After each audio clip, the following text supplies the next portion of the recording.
क्या आप 10वीं विज्ञान में फ़ेल हैं या आपको विज्ञान बहुत मुश्किल लगती है? तो घबराइए मत। आज की वीडियो में हम साइंस के ऐसे प्रश्न और उनके उत्तर डिस्कस करने वाले हैं जो पेपर में बार बार पूछे जाते हैं। यदि आप इन प्रश्नों को तैयार कर लेते हैं तो निश्चित ही आप बहुत अच्छे नंबरों के साथ पास हो जाएंगे। आप मेरे साथ पेन और कॉपी उठाकर बैठ जाइए और इन प्रश्नों को एक एक करके आप नोट करिए। मैं आपके लिए समझाते हुए चलता हूँ। चलिए देखते हैं। पहला प्रश्न है, संयोजन अभिक्रिया किसे कहते हैं? उदाहरण सहित समझाइए।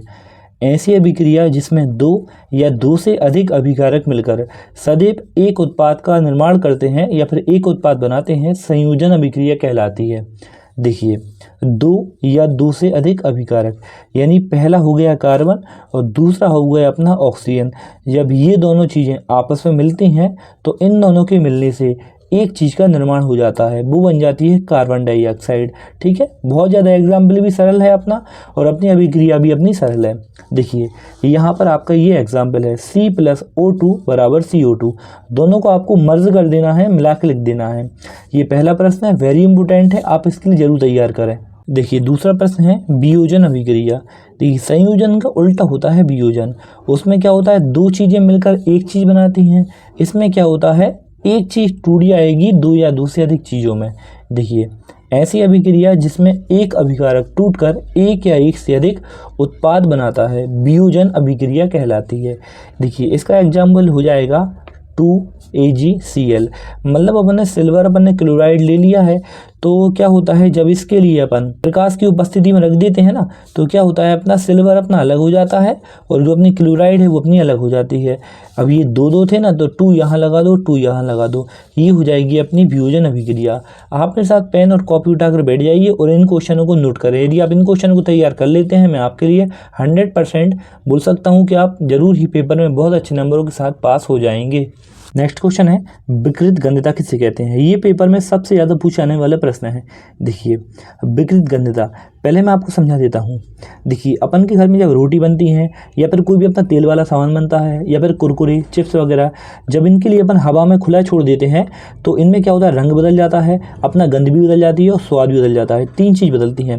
पहली चीज़ अपनी गंध हो जाएगी, ठीक है, फिर उसके बाद अपना स्वाद भी बदल जाता है और फिर तीसरी चीज़ होती है रंग। ये तीनों चीज़ बदल जाती हैं तो क्या होता है, इसी वाली प्रोसेस के लिए अपन बोलते हैं विकृत गंधता। वसा या तेल युक्त भोजन के लिए वायु में खुला छोड़ देते हैं या फिर वायु के संपर्क में रख देते हैं तो वह अपचयित होकर अपना रंग, गंध और यहाँ पर अपन स्वाद भी लिख सकते हैं, स्वाद बदल देती है। इस अभिक्रिया के लिए अपन विकृत गंधता कहते हैं। तो इसके लिए आप जरूर तैयार करें। आप उदाहरण भी लिख सकते हैं, गर्मियों के दिनों में सुबह बनी हुई सब्जियों को वायु में रख देते हैं तो रात में क्या होता है, खराब हो जाती हैं। देखिए आपका 23 तारीख को विज्ञान का पेपर है, 23/6 को। मैं आपका 23 तारीख तक बिल्कुल भी साथ नहीं छोड़ने वाला हूँ। ऐसा नहीं है बस मैं विज्ञान की वीडियो बनाकर आपके लिए डाल रहा हूँ। आपका विज्ञान हो, चाहे आपका सामाजिक विज्ञान हो, चाहे आपका गणित हो, चाहे आपका अंग्रेजी हो, कोई सा भी विषय हो, बस आप एक बार इस वाले चैनल को सब्सक्राइब करें और वीडियो को लाइक करें। बस आप जुड़े रहें, आपका साथ अब बिल्कुल नहीं छूटने वाला है। देखिए नेक्स्ट वाला प्रश्न है, वायु में जलाने से पूर्व मैग्नीशियम ग्लिबिन को साफ क्यों किया जाता है? देखिए आप इसके लिए ऐसे समझिए, जैसे मैंने आपके हाथ में एक प्लास्टिक का एक टुकड़ा दे दिया, ये प्लास्टिक का टुकड़ा है और मैं इसके लिए पानी में डूब देता हूँ, ठीक है। फिर मैं आपसे बोलता हूँ कि चलिए आप इस कैंडल में इसके लिए जलाइए। आप कहेंगे सर ये तो अभी पानी में गीला है, ये थोड़ी ना जल पाएगा। तो फिर मैं बोलूँगा चलिए फिर कैसे जलाएंगे आप? तो आप बोलेंगे सर पहले एक कपड़ा लेना पड़ेगा, फिर इससे उस कपड़े से इस रिबन के लिए या फिर इस प्लास्टिक के टुकड़े के लिए साफ़ करना पड़ेगा। जब ये पानी हटेगा फिर ये आसानी से जल जाएगा। बिल्कुल सेम प्रोसेस इस वाले आंसर में है। देखिए मैग्नीशियम रिबन के ऊपर एक धुंधली मैग्नीशियम ऑक्साइड की परत जमी होती है। देखिए ये अपना हो जाएगा मैग्नीशियम का रिबन हो जाएगा, ठीक है, और इसके ऊपर ये ऑक्साइड की यानी मैग्नीशियम ऑक्साइड की परत जमी होती है। इस परत को हटाने के लिए अपन सूती कपड़े साफ़ करते हैं। जब सूती कपड़े साफ़ कर देते हैं तो ये पेपर अपना मैग्नीशियम का रिबन बचता है जो आसानी से जल जाता है ना। तो यही आंसर में लिखा हुआ है, ऑक्साइड की परत जमी होती है, उस परत को हटाने के लिए वायु में जलाने से पूर्व मैग्नीशियम रिबन को साफ किया जाता है। ये अपना वेरी इंपॉर्टेंट क्वेश्चन है, आप इसके लिए 100% तैयार करें। देखिए ये वाला क्वेश्चन तो पेपर में पूछा ही जाता है कि प्लास्टर ऑफ पेरिस का सूत्र लिखिए, इसके दो उपयोग लिखिए। देखिए प्लास्टर ऑफ पेरिस का सूत्र होता है CaSO4 1/2 H2O। यदि इसके लिए आप 3-4 बार लिख लेंगे ना तो गारंटी है आप भूल नहीं पाएंगे। देखिए चलिए लिख के देख लेते हैं, CaSO4 1/2 H2O। ठीक, अब इसके लिए अपन छुपा लेते हैं, एक और बार लिखें CaSO4 1/2 H2O। अपन एक बार और लिख ले रहे, ठीक है। अभी इसको और छुपा ले रहे, CaSO4 1/2 H2O। ऐसे आप 4-5 बार लिख के देख लेंगे ना तो आप भूलेंगे नहीं। देखिए ये अपना फॉर्मूला हो जाएगा CaSO4 1/2 H2O plaster of Paris का। अब देखिए इसका उपयोग हम जानते हैं कि जब व्यक्ति का हाथ पांव टूट जाता है, ठीक है, तो उसके ऊपर जो प्लास्टर चढ़ाया जाता है तो वो प्लास्टर ऑफ पेरिस ही रहता है। तो टूटी हड्डियों को जोड़ने में, दूसरी बात दंत चिकित्सक के सांचे बनाने में, यानी जो नकली दांत रखते हैं ना तो उसका जो सांचा है ना वो प्लास्टर ऑफ पेरिस का ही बनाया जाता है।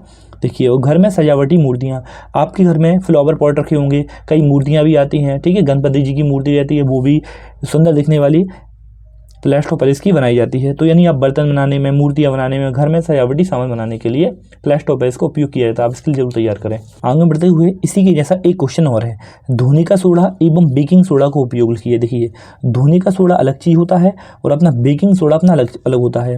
देखिए धोने का सोडे का जो सूत्र होता है वो होता है Na2CO3। इसका नाम होता है सोडियम कार्बोनेट।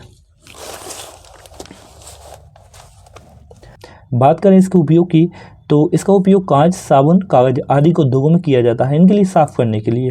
देखिए आगे है, इसका उपयोग साफ़ सफाई करने में किया जाता है। जो घरों में कहीं कीट वगैरह लग जाती है, कपड़े बहुत ज़्यादा गंदे हो जाते हैं तो इसका उपयोग किया जाता है। धोबी ज़्यादा इसका उपयोग करते हैं।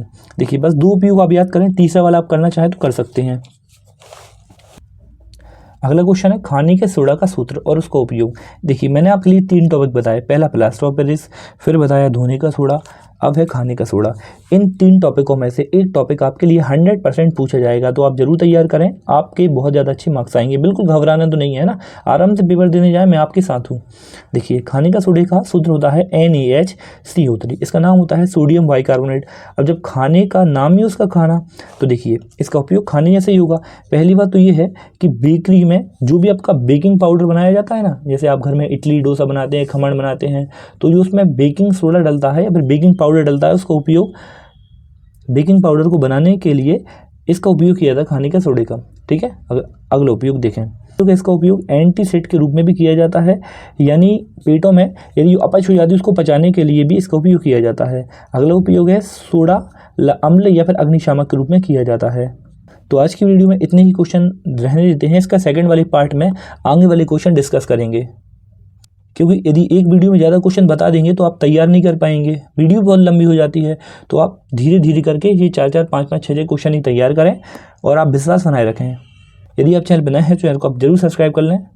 आप अपने पूर्ण समर्पण के साथ पढ़ाई करें, आप खुद पर विश्वास करें, बिल्कुल मत घबराएं। मिलते हैं नेक्स्ट वाली वीडियो में। Thank you so much.